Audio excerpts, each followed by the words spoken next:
Mais le fait de demander aux religieux de prendre leurs responsabilités, franchement, nous l'assumons.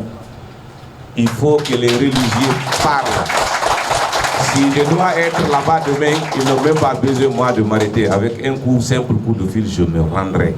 Quand ils sont arrivés à la frontière, en principe, c'est un simple contrôle de papier et puis on vous laisse passer. Mais le commandant qui était là-bas les a fait patienter pour dire « je vais demander la hiérarchie ». Donc apparemment, tous les opposants, tous les leaders d'opinion, tous les opérateurs économiques et en passe, qui ont des propos qui ne plaisent pas, quand vous arrivez à nos frontières, vous devez attendre qu'on demande des instructions si vous devez sortir ou pas. Alors il a demandé à la hiérarchie, comme il a dit, il est revenu pour dire « j'ai reçu comme instruction de vous ramener à Conakry ». M. Malal est revenu sur l'élément. Il devait revenir librement s'il ne devait pas sortir, même si ça n'a pas été notifié. Mais encore plus grave, tout de suite, le commandant l'a dit qu'on l'a demandé de lui retirer son téléphone. Donc ça voudrait dire que depuis qu'il a arrêté, tout de suite on lui a retiré son téléphone. Jusqu'à maintenant, là, il ne peut pas communiquer. Et vous savez déjà la suite. Mais qu'est-ce qui s'est passé avant? Vous savez, il y a 2 ou 3 semaines, M. Aliouba était en séjour de travail en France. C'est là que les menaces systématiques ont commencé, même s'il y a eu des préalables.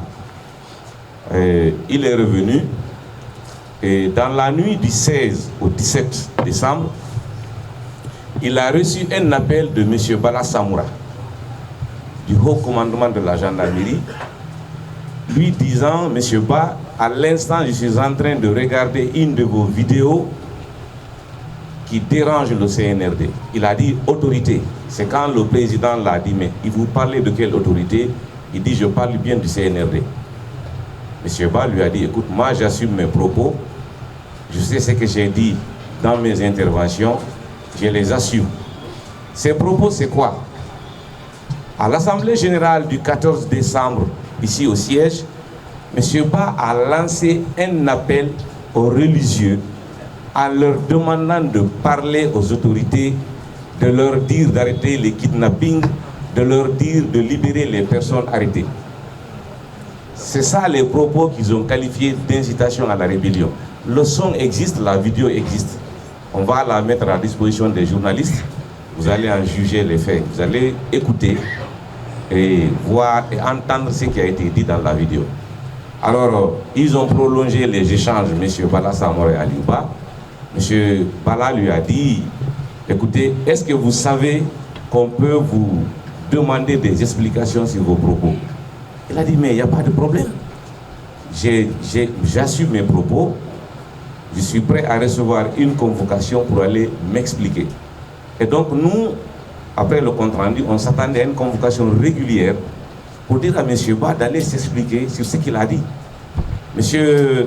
Bala est allé un peu plus loin en lui dit, bon, là c'est M. Ba qui lui a demandé au téléphone, j'ai l'impression que vous êtes en train de m'enregistrer.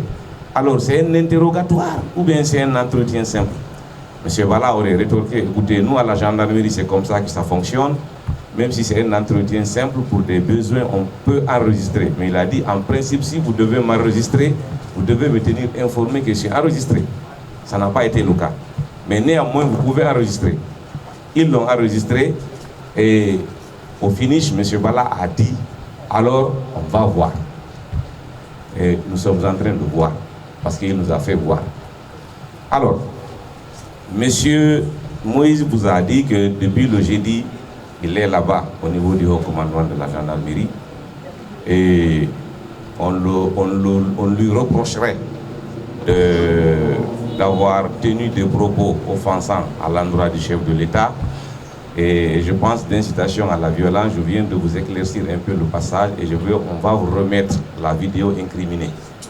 Alors, ça c'était pour revenir sur les préalables de l'arrestation, pour vous dire que c'est pas fortuit, ça a été préparé depuis.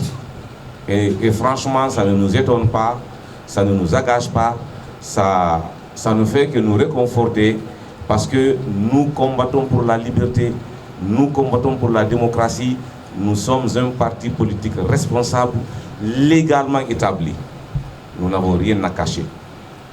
Depuis l'arrestation, M. Malal vous a fait comprendre que, avant même qu'il ne soit à la gendarmerie, notre avocat était déjà au courant. La nuit même, il a rallié la gendarmerie et il a assisté à l'interrogatoire, il faut le préciser, la nuit qui a duré plus de 5 heures de temps.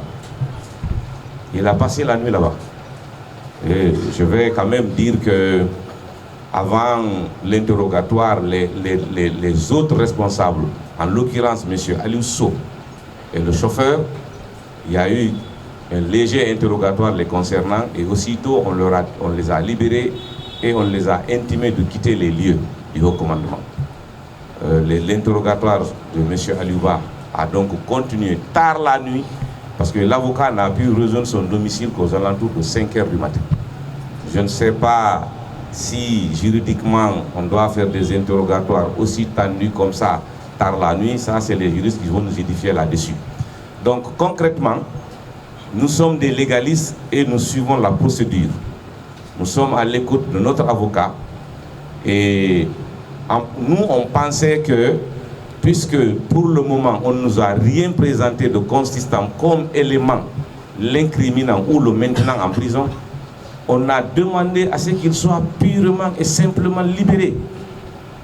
Purement et simplement libéré. Mais hier, on nous a fait comprendre qu'on prolongeait sa garde à vue jusqu'au lundi. Parce qu'il semblerait en Guinée, c'est devenu une formule. Si vous avez la malchance, qu'on vous interpelle un vendredi, ne vous faites pas d'illusions, vous resterez là-bas jusqu'au lundi parce qu'on vous dit, bon, il y a ça, les magistrats ne viennent pas. C'est un peu compliqué, c'est un pays qui fonctionne un peu spécifiquement. Donc, garde à vue étant prolongée, et nous sommes en contact avec l'avocat qui nous tient au courant de ce qui se passe là-bas.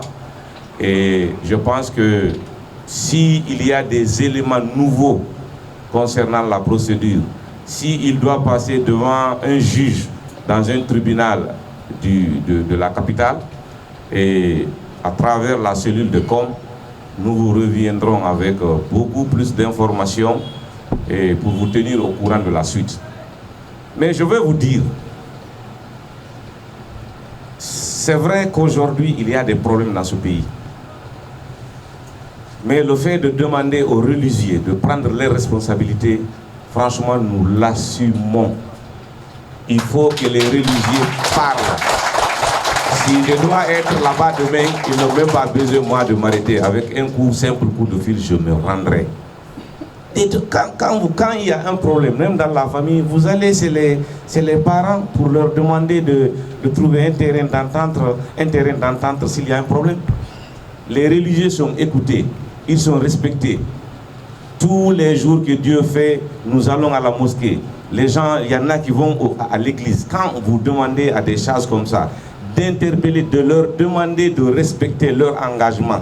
Parce que le général a dit, quand il a pris le pouvoir, les sommes existent, qu'aucun Guinéen ne va jamais plus mourir pour rien. Aucun Guinéen. Il y a eu beaucoup de Guinéens, mon général, qui sont morts pour rien. Les derniers morts en date de Zérékoré, nous nous demandons pourquoi il y a eu tant de morts à Zérékoré. Nous voulons des réponses à ces morts. Pourquoi il y a des morts? Pourquoi on continue à tuer des gens? Pourtant, vous l'avez dit, il n'y aura plus un seul mort pour rien.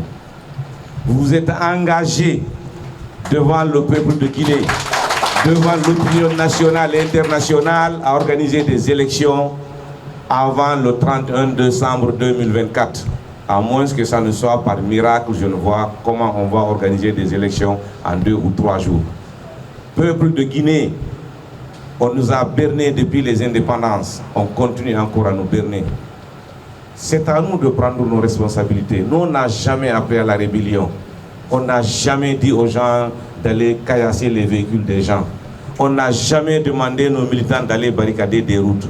On a juste demandé à nos militants de défendre leurs droits. On ne peut pas négocier nos droits et on ne va jamais accepter de les négocier. Donc, pour ne pas être trop long, puisqu'il y a d'autres intervenants, je pense que je vais passer la parole. Il y a des représentants de la force, des forces vives, il y a beaucoup d'autres invités. je passe la parole et comme je l'ai dit, au fur et à mesure que la situation évolue au niveau de la gendarmerie ou au niveau de la justice, nous vous reviendrons avec des éléments factuels. Merci beaucoup. Merci beaucoup, monsieur le secrétaire général. Vous l'avez écouté.